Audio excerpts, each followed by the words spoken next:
Number 9 electromagnetic induction के 11 part complete कर लिए थे।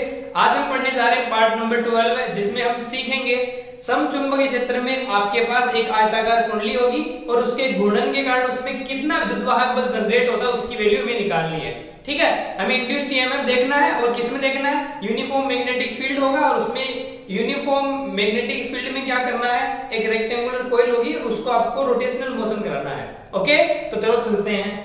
तो जैसा कि टॉपिक दे रखा है उसके अकॉर्डिंग हम एक डायग्राम बनाते हैं। ठीक, तो सबसे पहले आप लोगों को क्या चाहिए, समचुंबकीय क्षेत्र चाहिए। मैं मानता हूं कि मेरे पास दो पोल हैं। दो पोल कौन से, दो पोल है, एक तो पोल है N ध्रुव और एक ध्रुव है मेरे पास कौन सा, S ध्रुव। ओके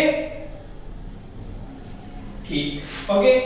इस N या S ध्रुव का जो आकार है वो अवतलाकार मानते हैं। कौन सा आकार मानते हैं, अवतलाकार। अवतलाकार क्यों लेते हैं, ताकि ये जो आपके पास कुंडली आपने रखी है वो इसमें आसानी से रोटेट कर सके। ठीक है, ओके। अब हमें क्या करना है, आप जानते हैं चुंबकीय बल रखे होंगी किधर, N से S की ओर। तो आप मेरे को बताइए यहां चुंबकीय क्षेत्र की दिशा किस तरफ है, N से S की ओर, इस तरफ बल रेखाएं हैं। ठीक, लिखने की जरूरत नहीं है, आप समझते हो।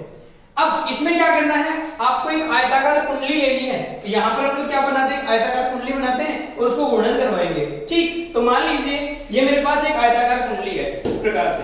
ठीक, तो इस आयताकार कुंडली को हम लोग यहां रखने वाले हैं और उसको क्या कराने वाले हैं, घूर्णन करवाने वाले हैं। ठीक, तो देखिए आप लोग इस आयताकार कुंडली को जब आप लोग यहाँ इस N और S पोल के मध्य घूर्णन कराएंगे तो आप क्या देखेंगे कि हर बार इसके साथ में इसका जो एंगल है, क्षेत्रफल सदिश है, वो इसके चुंबकीय क्षेत्र के साथ में चेंज होता दिखेगा। देखो किस प्रकार से, यहाँ NS दिशा इस तरफ, ये चुंबकीय क्षेत्र की दिशा इस तरफ N से S की ओर, विद्युत क्षेत्र की दिशा, चुंबकीय क्षेत्र की दिशा इस तरफ। और जैसे हम लोग आयताकार रूप को इस प्रकार से मान लीजिए इसे रख रहे हैं तो क्षेत्रफल सदिश की दिशा किस तरफ होगी, बाहर की तरफ। तो B की दिशा इस तरफ और A की दिशा इस तरफ। बताओ दोनों के बीच में थीटा कितना, 90 डिग्री। फिर इसको ऐसे कर देंगे तो बताओ ये विपरीत हो जाएगा। फिर ऐसे एक 90 डिग्री 270, फिर ऐसे दोनों के बीच थीटा कितना हो जाएगा, 0 डिग्री हो जाएगा। समझ रहे हो। तो आपको क्या करना है, एक आयताकार कुंडली यहाँ पे रखनी है, उसको घूर्णन करवाना है। ठीक, ओके। अब जब इसको आयताकार कुंडली घूर्णन कराएंगे तो आयताकार कुंडली के क्षेत्रफल सदिश और B सदिश के मध्य कोण जो होगा वो वेरी होगा, आपको चेंज होता दिखेगा, जिससे फ्लक्स में परिवर्तन होगा। और हम लेंज और फैराडे के नियम से जानते हैं क्या, कुंडलीय संबंधित फ्लक्स में जो परिवर्तन होता है और लेंज फैराडे के नियम से E = d∅dt से हम लोग क्या निकाल लेंगे, विद्युतवाहक बल वैल्यू आसानी से निकाल लेंगे। ठीक है, चलो चलते हैं। तो आपको क्या करना है, एक आयताकार कुंडली लेनी है। ये लीजिए मेरे पास एक आयताकार कुंडली है। ओके,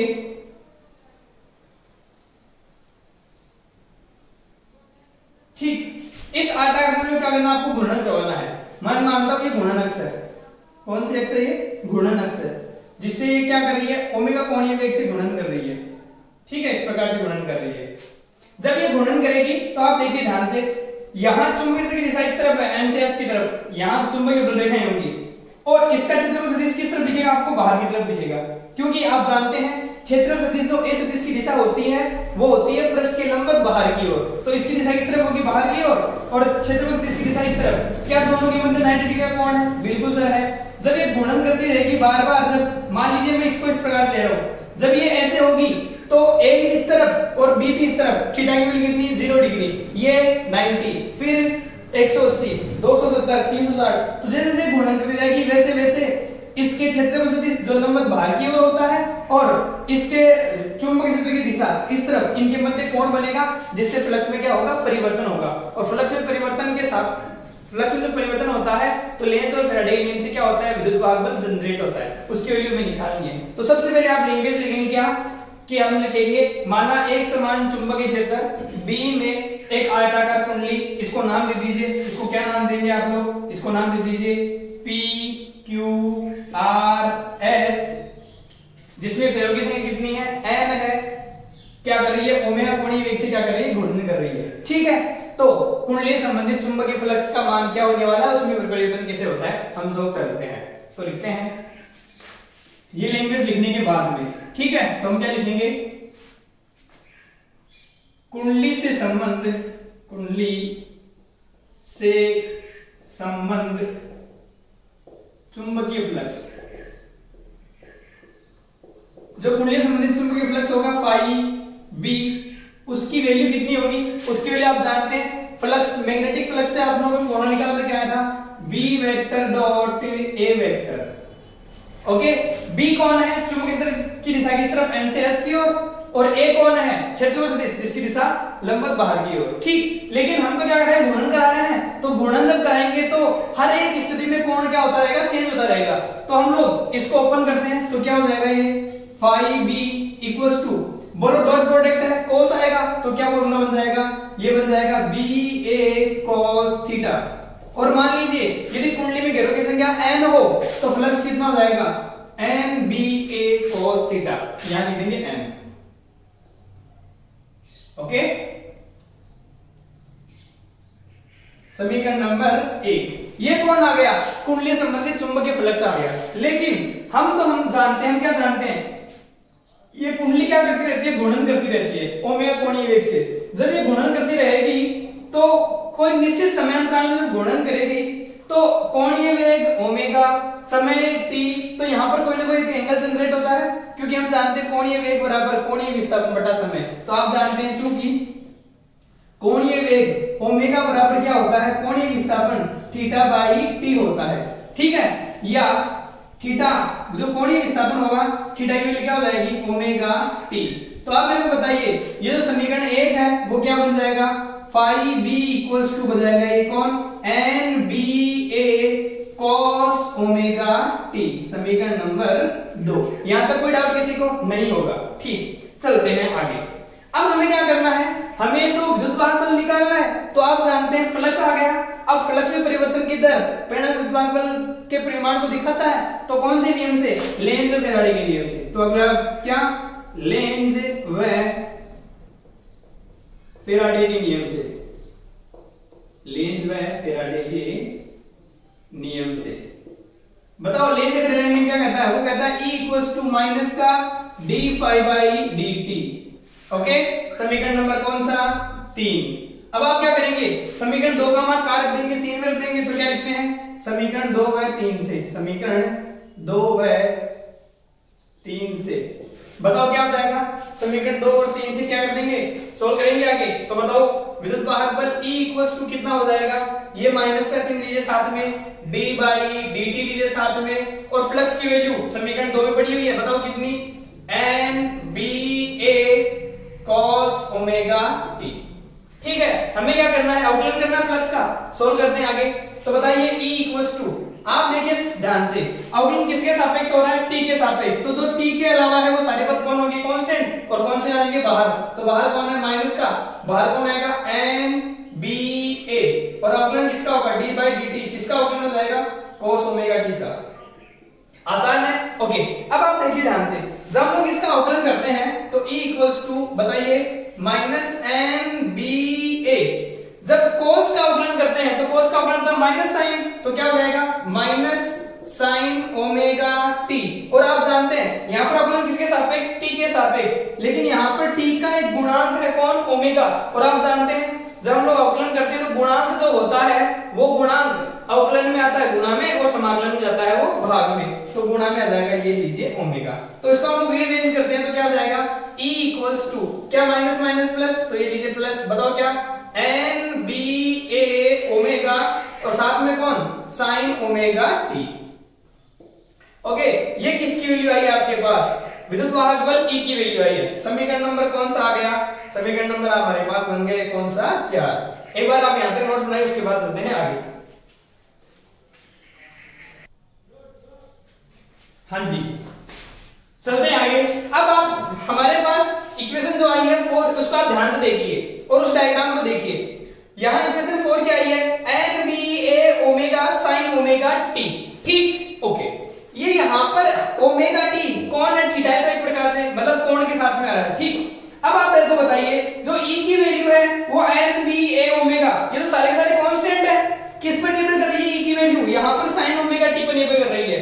इसका मतलब ये हुआ कि अगर ये ओमेगा टी कौन, थीटा ही तो है, अगर थीटा का मान 0 होता है तो E का मान कितना होता है, 0, और अगर थीटा का मान कितना होता है, 90 होता है, उस समय E का मान क्या होता है, मैक्सिमम होता है। तो आप मेरे को बताइए यहां पर E का मान मैक्सिमम कब होता है, जब थीटा का मान कितना होगा, 90 होगा। ठीक, तो उस समय क्या होगा, ये जो आएगी वो मिनिमम आएगी, मैक्सिमम आएगी और मैक्सिमम वैल्यू को हम लोग ई नोट से दिखाते हैं, ई नोट से। ठीक है, मैं ये एक बार डायग्राम कर लेता हूं, उसके बाद में हम लोग बाकी डेरिवेशन करते हैं। ठीक है, तो देखो चलते हैं आगे, क्या लिखेंगे आगे हम लोग लिखते हैं क्या, यदि ओमेगा टी, जिसको हम लोग क्या बोलते हैं, थीटा बोलते हैं, बराबर कितना डिग्री हो, 90 डिग्री हो, तो जो ई का मान है वो देखो, ई का मान, अरे एक बात सुनना ध्यान से, ये थीटा ही तो है, थीटा का मान 0 होगा तो ई का मान कितना होगा 0, और थीटा का मान 90 होगा तो मैक्सिमम हो जाएगा। तो ये जो ई है वो उसको हम लोग क्या लिख देंगे, ई नॉट लिख देंगे, और ई नॉट के बदले मान कितना जाएगा, इसकी वजह जाएगी एन बी ए ओमेगा, और साइन 90 की वैल्यू कितनी 1 लिखेंगे। तब पुनः समीकरण कौन से 4 से, पुनः समीकरण 4 से बताओ कितना जाएगा, समीकरण 4 से आपके पास हो जाएगा E इक्वल्स टू, बोलिए इसको आपने क्या लिखा, E नॉट, तो क्या हो जाएगा E equals to E naught sine omega t. ये कौन हो जाएगा आपके पास, प्रेरित विद्युत वाहक बल, कौन हो जाएगा, प्रेरित विद्युत वाहक बल। ओके, अगर आपको धारा का मान भी निकालना हो तो प्रतिरोध का भाग देते हैं, आप जानते हैं, तो हम लिखते हैं यदि कुंडली का प्रतिरोध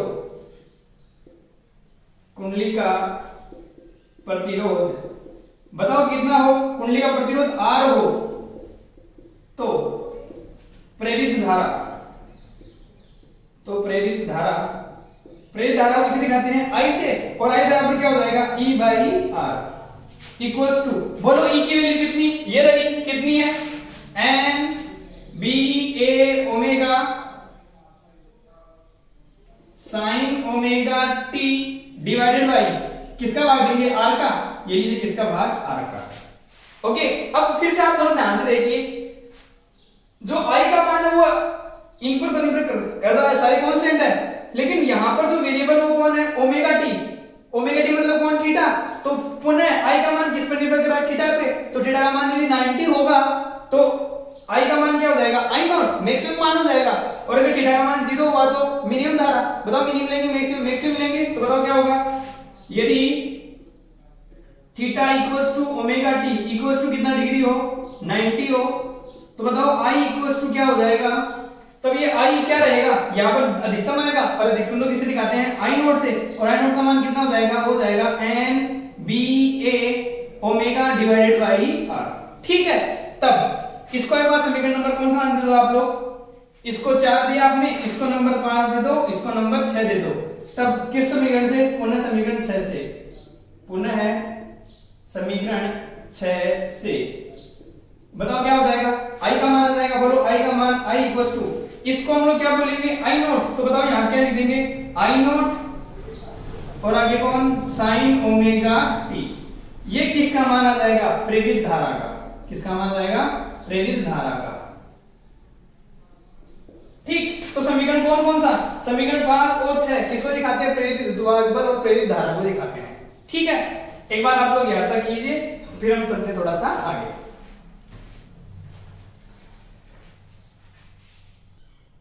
अभी आपके पास 3 वैल्यू आ चुकी, एक तो फ्लक्स की वैल्यू, एक विद्युत वाहक बल की वैल्यू और धारा की वैल्यू, उससे हम लोग ग्राफ बनाते हैं समय के साथ में। ठीक है, तो एक बार लिखिए, फाई बराबर कितना है आपके पास, वो आया था आपके पास एन बी ए cos ओमेगा टी, ये तो किसका मान था, फ्लक्स का मान। ठीक, फिर विद्युत वाहक बल का मान आया था E equals to E naught sine omega t, और फिर आया था आपके पास धारा का मान I इक्वल्स टू कितना, I not sine omega T. ठीक, अब हम क्या करते हैं, समय के सापेक्ष ग्राफ बनाते हैं इन सब का। ठीक, तो सबसे पहले हम लोग समय का विद्युत वाहक बल के साथ में आरेख बनाते हैं, आ जाइए बनाइए। तो आप क्या लेंगे, एक्स एक्सिस और वाई एक्सिस, हम लोग क्या करते हैं, इधर लेते हैं समय को t को, और यहां लेते हैं विद्युत वाहक बल E को, या आप लोग R को भी ले सकते हो, E और R का मैं भी आप लोगों को बना के दिखा दूंगा। ठीक, ओके, क्यों दोनों एक साथ ले सकते हैं हम लोग E और I को, वो भी मैं तुम लोग बताने वाला हूं। चलो एक बार देख लो, यहां पर E और I को देखिए, E नॉट I नॉट ये वोल्टेज की वैल्यू, करंट की वैल्यू, लेकिन इसका जो आयाम है विद्युत धारा का वो छोटा होगा। छोटा क्यों होगा? क्योंकि हमने देखा था कि जो आई नोट बना था ना उसका मान आया था NBA, जो ये ए नोट की वैल्यू थी ना इसमें आर का भाग लग के, तो आयाम छोटा होगा किससे, लेकिन omega T sign omega T. तो जिस प्रकार से E का आरेख बनेगा वैसे वैसे किसका आरेख बनेगा, I का बनेगा। क्यों बनेगा? क्योंकि ये भी साइन फॉर्म है और ये भी कौन सी है, साइन फॉर्म, लेकिन ये कौन सी है, कोस फॉर्म है। तो देखो किस प्रकार से बनने वाला है।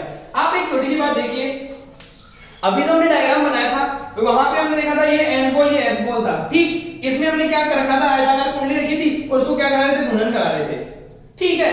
अब आप देखिए ध्यान से, जब उसको गुणन कराएंगे तो गुणन के साथ में क्या होगा, उसका कोणीय वेग जो था वो ओमेगा था। मान लीजिए उसमें टी था तो ओमेगा टी आपके पास कोण बना थीटा, वो थीटा क्या होता रहता है, वेरी होता रहता है, ठीक है। तो अब आप देखिए, मान लीजिए वो एक कंप्लीट जो चक्कर करता है पूरा, उसको हम लोग एक आवर्तकाल मानते हैं और आवर्तकाल को आप किसे दिखाते हैं, टी से दिखाते हैं, ठीक है। तो आप देखिए एक बार ध्यान से, किस प्रकार से, मान लीजिए ये यहां पर हम लोग कितना समय लेते हैं, 0 समय लेते हैं, ठीक है। कंप्लीट 4 भाग को हम लोग चतुर्थांश के रूप में 4 भागों में तोड़ लेते हैं। एक पूरा भाग 4 को दिखाता है तो उसका चौथाई भाग t/4 को दिखाएगा। तो यहां हम लोग कितना ले लेंगे, t/4, यहां क्या ले लेंगे, t/2, यहां क्या ले लेंगे 3t/4 और यहां क्या ले लेंगे हम लोग, t ले लेंगे, ठीक है।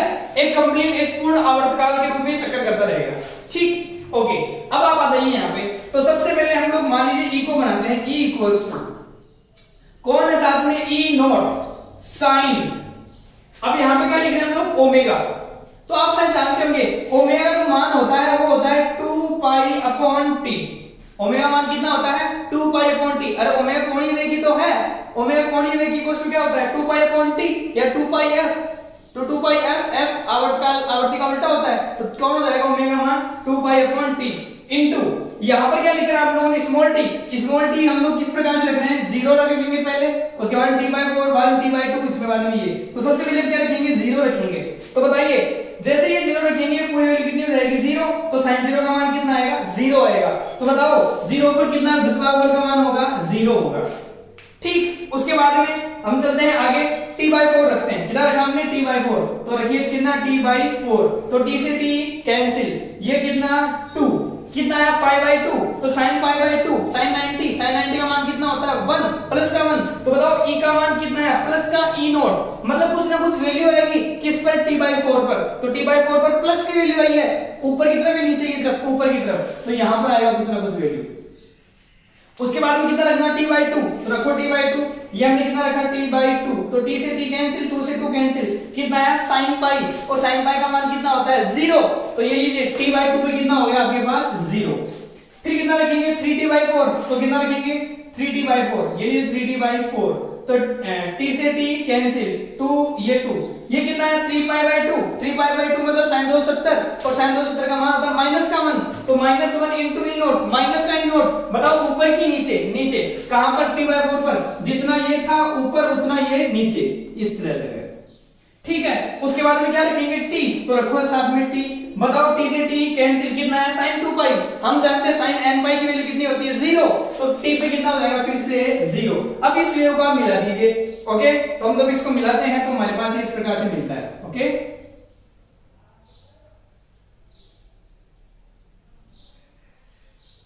ठीक है। और मैथ्स वाले बच्चे जानते हैं, आप लोगों को पढ़ा था ये साइन वेव थी। ये कौन सी वेव थी, साइन वेव। साइन वेव अपने आप आएगी, क्यों, क्योंकि हमारे पास जो वैल्यू आ रही है वो किसमें, sin ओमेगा t, ठीक। तो ये किसको दिखाता है, या तो E नोट को या फिर I नोट को, ठीक। तो ये किसमें है, प्लस का, अगर आप लोग E का आरेख दे रहे हैं तो प्लस का E नोट और यहां पर माइनस का E नोट, ठीक। अच्छा, सपोज दैट आप क्या बोलते, आप ये बोलते कि सर लगे आप ना इसमें आप 5 भी दिखा दीजिए, क्या दिखा दीजिए, 5। तो मैं मान लीजिए इसमें साथ में कौन दिखा रहा हूं, E भी दिखा रहा हूं और 5 भी दिखा रहा हूं। चलो 5 की वैल्यू बनाते हैं, 5 का आरेख बनाते हैं। आप देखो इधर साथ में 5 कौन है, NBA, साथ में कौन आ रहा है, cos ओमेगा t। आप जानते हैं साइन और ये cos है, जहां पर cos 0 आता है वहां वैल्यू 1 होती है, जबकि sin 0 कितना होता है, 0। इसका मतलब ये होगा जहां पर ये E 0 होगा वहां पर फाई क्या होगा, मैक्सिमम होगा। क्यों होगा मैक्सिमम, सुनिए, ओमेगा टी थीटा ही होता है, sin 0 की वैल्यू 0, लेकिन cos 0 की वैल्यू कितनी होती है 1 होती है। और आप जानते हैं अगर थीटा की वैल्यू 90 होगी तो sin 90 कितना होगा 1, लेकिन cos 90 की वैल्यू कितनी होती है 0। इसका मतलब ये हो गया जहां पर विद्युत बल अधिकतम वहां पर फ्लक्स की वैल्यू न्यूनतम, और जहां फ्लक्स की वैल्यू न्यूनतम वहां विद्युत बल अधिकतम। अब आप बताइए कौन सी जगह पर किस किस का मान अधिकतम आएगा? यहां पर धारा कितनी है 0 है, तो बताओ यहां पर अधिकतम कौन होगा फ्लक्स। तो फ्लक्स बताओ इस पे होगा या ऊपर होगा? ऊपर होगा यहां पे। उसके बाद में T/4 में देखो विद्युत बल ये धारा अधिकतम आ रहा है तो फ्लक्स क्या होगा न्यूनतम। न्यूनतम मतलब यहां होगा, यहां कितना आ रहा है 0 आ रहा है, हाँ ना, लेकिन वो क्या होगा न्यूनतम होगा, माइनस में होगा अधिकतम। तो ये लीजिए यहां कितना हो रहा है अधिकतम आ रहा है, तो यहां फ्लक्स क्या होगा 0, ये लीजिए फ्लक्स 0। अब इसको मिला दीजिए, इसको मिलाएंगे तो इस प्रकार से मिलेगी आपके पास। और आप जानते होंगे ये किसका आरेख बनता हुआ दिख रहा है आप लोगों को? कोस का। कोस का बनेगा ये अपने आप, क्यों बनेगा? क्योंकि ये किस में आ रहा है कोस में, किस में आ रहा है साइन में। तो ये जो फॉर्मूला, ये जो वैल्यू है ये किसको दिखाएगी? फाई को दिखाएगी। ये वैल्यू किसको दिखा रही है? आपके ई को दिखा रही है। किसके साथ में? समय के साथ में। ओके बच्चों, और आपको मैं एक छोटी सी बात बता दूं, ये जो पार्ट है, ये जो इक्वेशन है E = E0 sin omega t, इसको कई लोग EM sin ओमेगा t भी बोलते हैं, I = IM sin omega t भी बोलते हैं। और ये जो फॉर्मूला आया है आपके सामने, ये जो समीकरण आई है आपके सामने, ये प्रत्यावर्ती धारा का समीकरण है। किसका समीकरण है? प्रत्यावर्ती धारा का। क्यों है? सुनिए ध्यान से। ये तो हमने केवल एक चक्कर लिया धारा का, अगर एक चक्कर और लेंगे तो वो करंट किस प्रकार से आएगी? इस प्रकार से। एक चक्कर और लेंगे तो किस प्रकार से आएगी? इस प्रकार से। अब आप देखो ध्यान से, ये प्लस ये माइनस, ये प्लस ये माइनस, ये प्लस ये माइनस, क्या ये हर एक चक्कर में चेंज होती रहेगी? बिल्कुल से होती रहेगी, प्लस माइनस समय के साथ में, हाँ या ना? तो आपने क्या देखा, ये जो विद्युत वाहक बल है अथवा धारा का मान जो है वो समय के साथ आवर्तित रूप से क्या होता जा रहा है? परिवर्तित हो जा रहा है। तो ये जो धारा बनेगी, ये धारा एसी होगी कि डीसी होगी? सर ये डीसी होगी। बात सॉरी क्या होगी? एसी होगी। तो ये जो सिद्धांत बनेगा, ये जो फॉर्मूला बन रहा है, ये जो हमने टॉपिक पढ़ा है, ये किसका, अगर आप इसको जनरेटर नाम देना चाहें तो आप इसका क्या नाम देंगे? एसी जनरेटर नाम देंगे। बात समझ में आ गई? तो ये जो हमने पढ़ा है ना, ये किसका सिद्धांत है? प्रत्यावर्ती धारा तंत्र का सिद्धांत है। बात समझ में आ गई? तो आप लोग यहाँ पर नोट लगा लिख देंगे, आप क्या लगा देंगे? ये जो हमने टॉपिक पढ़ा है ना, ये किसका सिद्धांत है? प्रत्यावर्ती धारा तंत्र का सिद्धांत है। तो लिख देंगे यही किसका सिद्धांत है? प्रत्यावर्ती धारा तंत्र का सिद्धांत है। यही प्रत्यावर्ती धारा जनित्र का सिद्धांत है। यहां से कॉम्पिटिटिव एग्जाम में जो एक 1 मार्क्स क्वेश्चन बनने वाला वो कौन सा है? देखेंगे ध्यान से। फ्लक्स और विद्युत वाहक वाली धारा को देखो ध्यान से। हमने देखा है cos ओमेगा t, यहां पर कौन है? sin omega t। तो यहां से क्या स्पष्ट हो रहा है? जहां पर विद्युत वाहक बल अथवा धारा अधिकतम होते हैं वहां पर फ्लक्स क्या होता है? मिनिमम होता है। पता लगे क्यों होता है? क्योंकि इसको थीटा मान लीजिए 0 है, थीटा कौन है? 0 है, तो sin 0 का मान 0, लेकिन cos 0 का मान क्या मिलेगा आपको? +1 मिलेगा। तो जहां पर E या I मिनिमम होते हैं वहां पर फ्लक्स क्या होता है? मैक्सिमम होता है। 1 मार्क्स के लिए बहुत अच्छा क्वेश्चन है। ठीक है, एक बार आप लोग यहां तक कीजिए, उसके बाद हम लोग एक न्यूमेरिकल और करते हैं। एक एग्जांपल है 9.12, देख लीजिए। 0.15 मीटर त्रिज्या तथा 3000 फेरों वाली कुंडली को पृथ्वी के चुंबकीय क्षेत्र के क्षैतिज घटक, जिसकी ऊंचाई दे रखी है 4 × 10⁻⁵ टेस्ला, 250 चक्कर पर सेकंड की दर से घुमाने पर प्रेरित विद्युत वाहक बल का अधिकतम मान ज्ञात करना आपको। ओके, तो चलो देखते हैं। सबसे पहले गिवन लिखते हैं इसमें, गिवन क्या क्या है वो लिखते हैं हम लोग इसमें। ओके, बताइए त्रिज्या दे रखी है कुंडली की, तो बताओ r = कितना? 0.15 मीटर। फिर क्या बोल रखा है? घेरों की संख्या दे रखी है, तो n = कितने फेरे हैं? 3000 फेरे हैं। उसके बाद में कुंडली को चुंबकीय क्षेत्र के क्षैतिज घटक BH बराबर, BH का मान दे रखा है। क्षैतिज घटक ऐसे तो लिया था हमने, हाँ जी। तो BH = कितना? 4 × 10⁻⁵ टेस्ला। आगे चक्कर आवृत्ति दे रखी है, तो F = कितना दे रखा है? 250 चक्कर। प्रेरित विद्युत वाहक बल का अधिकतम मान निकालना है, तो आपको किसका मान निकालना है? E0 का मान निकालना है। तो आप जानते हैं E = कितना होता है? वो होता है NBA omega cos omega t, sorry sin omega t। अधिकतम मान निकालना है, मतलब ओमेगा t या थीटा को कितना करना है? 90 करना है। तो अधिकतम कितना हो जाएगा E equals to E naught, या ई नॉट इक्वल्स टू कितना होता है N B A omega. Okay चलो वैल्यू रखते हैं सब लोग।